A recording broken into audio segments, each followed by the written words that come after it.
As always, the comment section coming through. Christian Barrows 1580. Show your bike, brother. Get it. Okay, this is my bike build. Welcome back to the channel, or if you're new, welcome here for the first time. We're gonna do the review of the Fezzari, formerly Fezzari, now named Ari Shafer, the 2003 model that I got. Let's talk about it. So I wanted a second bike, which is the reason I started looking for a bike. So I thought to myself, it could be a little bit of a fancy bike. It can be made out of carbon fiber. It can be a fast bike if I want. So I went and got a road bike that was a carbon fiber bike. And I rode it for about a week and then I sold it. And then I realized that I don't like skinny tire bikes with slam stems. Just not for me. Even though the bike fit me, it was very uncomfortable and I did not have fun. Could I have given it a chance? Possibly, but I kind of understood at that point that I don't think road bikes were for me. My next thought was, well, why don't I just get another style of touring bike, because I really liked the Cannondale. I just wanted a modern version of a bike, and it was from the 90s, and although it was cool and I loved it, the newer bikes are better. I found gravel bikes as a category. I did not know what those were at the time.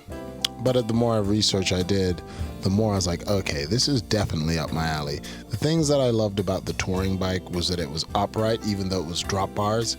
It was upright, it had a nice wide range of gears, and it had wide tires at the time. The 32 millimeter tires that I had at that time were wide for all of the people I was riding with. Little did I know it could have gone up to 38. I just didn't know that, and knowing what I know now, I would have definitely ridden 38s that whole time. The basic choices that I was making at the time was, do I get a road bike that I can put chunkier tires on, or just get a gravel bike that I could put slick tires on? And ultimately, I made the choice that I wanted the bike that I could put the widest tires on. I wanted a road bike with the widest tire clearance I could possibly get.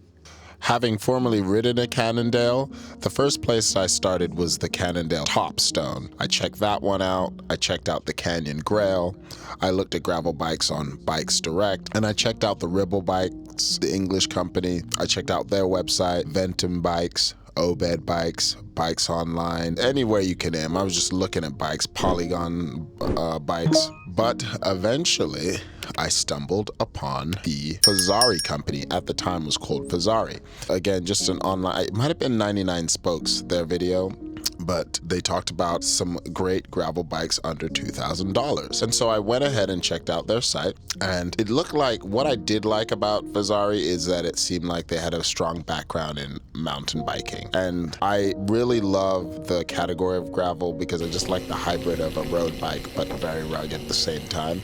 And so they had a 50 millimeter tire clearance on there. So I was like, okay, let's hear more. Yeah, just watched YouTube videos. They had some outlet deals on their sites. I considered their endurance bike, but like I said before, I ended up making the decision to go with the bike with the widest tire clearance.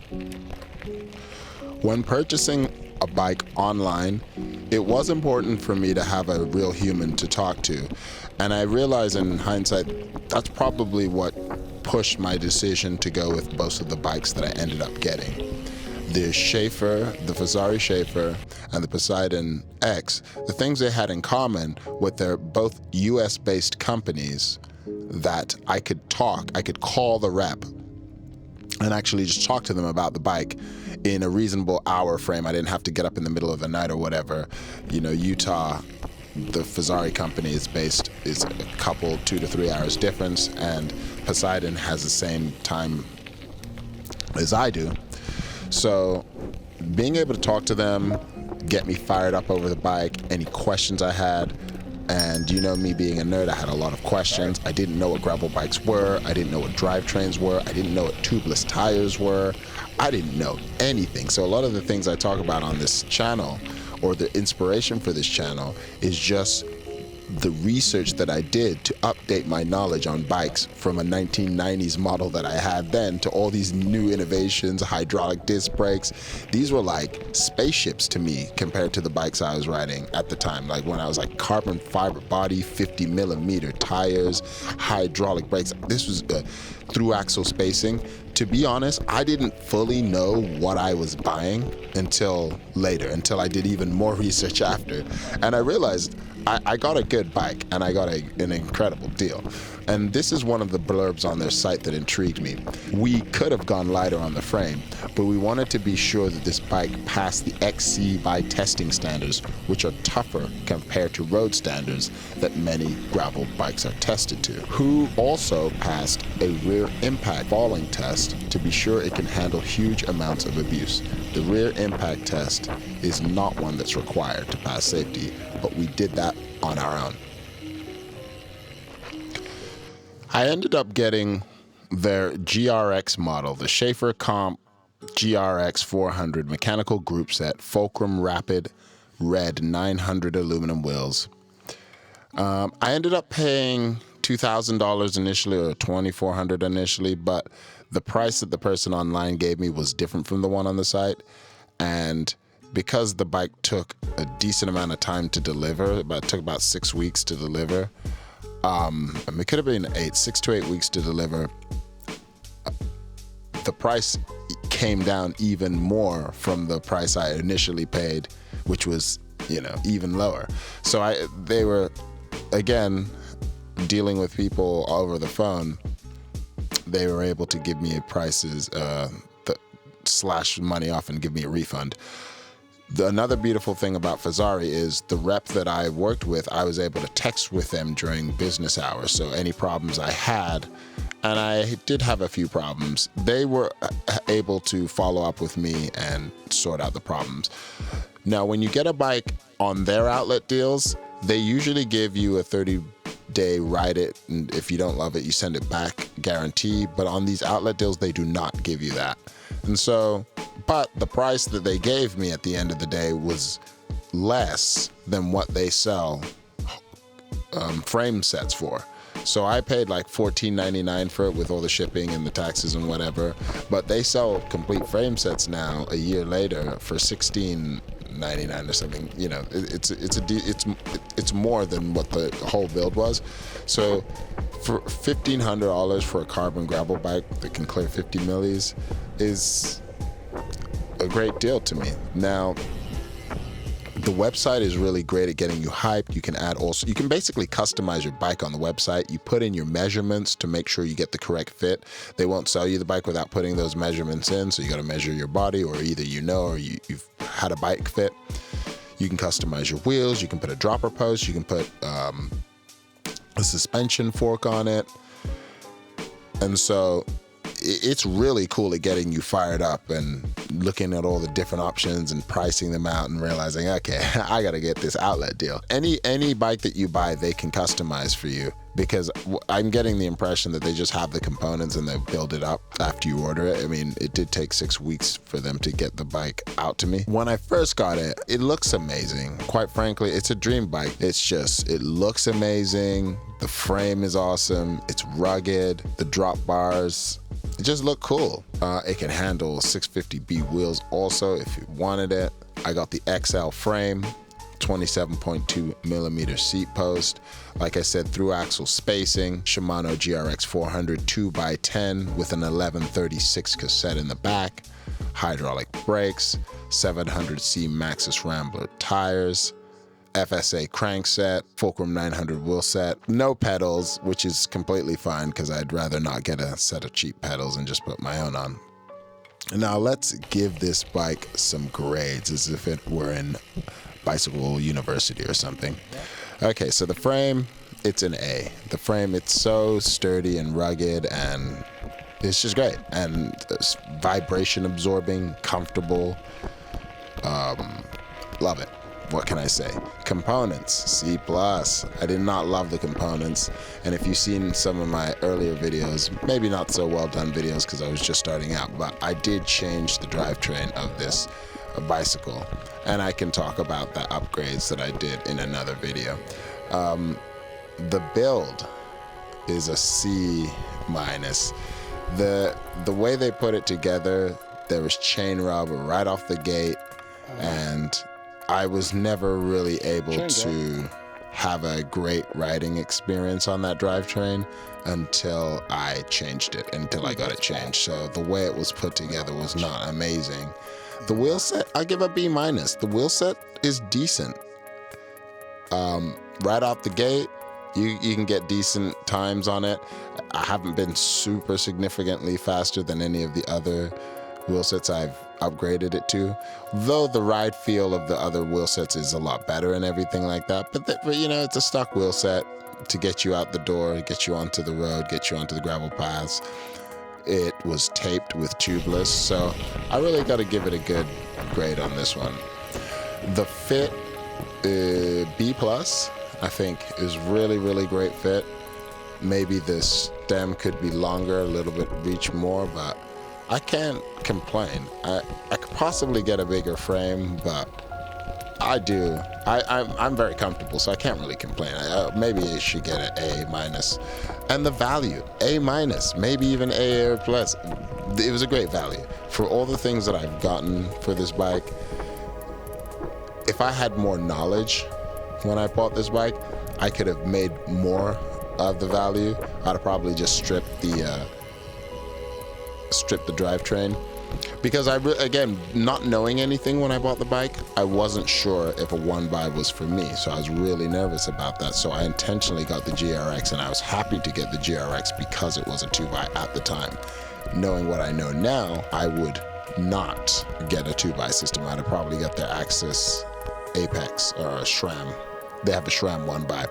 Okay, so let's talk about the highlights of this bicycle. The hydraulic braking system, it did have a wide range of gears. The through axle, Maxxis Rambler tires with the tubeless taped already. Frame set was rugged and comfortable. Stability over sharp steering, so it's a more stable bike. It's not super twitchy. Languorous maybe. Super stable and confidence inspiring on descents. Dare I say fun. That has not been my experience riding in Seattle over the past 10 years. Descents are scary. The modern geometry is comfortable. No toe overlap. I didn't even know that you could get bikes like this until I started riding this bike, and it has been amazing. Especially when you're going at slow speeds, having no toe overlap, really awesome. You can compensate for toe overlap, it's not that big a deal, but when you don't have it, you're like, oh my gosh, this is incredible. Customer service is great. Their ability to communicate when there are problems and keep in touch with you, amazing. It's great over rough surfaces, fast over gravel, great for mixed terrain riding. These are the highlights.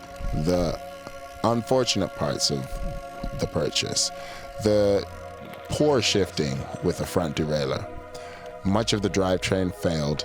The chain ring failed. It got bent. The rear derailleur failed. The handling is slow and languorous as opposed to fast and twitchy. I don't know if that's a bad thing. I'm used to the way it handles and I like it, but it was definitely a difference from the Cannondale. What I was riding. The Cannondale feels more sporty in the city. And this bike, the Fezzari, it really seems like more endurance over rough surfaces. Like if you were riding over gravel over a long period of time, it'd be the perfect bike. It's just, it absorbs, especially with the tubeless setup, and if you dial in your PSI, your tire pressure, it just absorbs a lot of the things on the road that I would have wanted to avoid before. I can just roll over them and you just don't lose as much speed. 6 weeks delivery time, it turned out to be not that bad because the price dropped in the time since I purchased it and it got delivered, and they honored the price drop. But it did take a long time to get my bike, and I was just going on the site every day, just getting myself excited.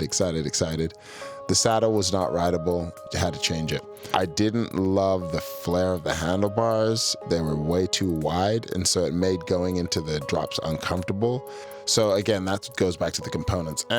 Hindsight being 2020, what would I do knowing what I know now? I like the frame. Carbon fiber, it's nice. It really is. It's nice and it's light, but it's not necessary.